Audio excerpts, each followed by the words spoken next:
Kasi maganda talaga ganito pag halimbawa ganito makasiyad mga paano talaga makinig.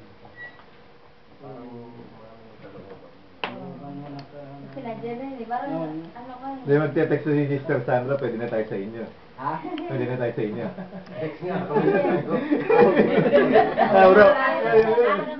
Tapos lang nagkuha nga sa akin si bro John, sabi niya wag mag-postpone ka ng chess, wag lang ng peer meeting. Parang doon din ako. Pero ang kalaro mo, sana. So, dapat sense na lang yan. Bro, istamp na natin to. May meeting na pala kayo. Sige, isip na ako. Hindi niya alam din. Hindi niya alam, sis. Nalaman lang yan. Kami.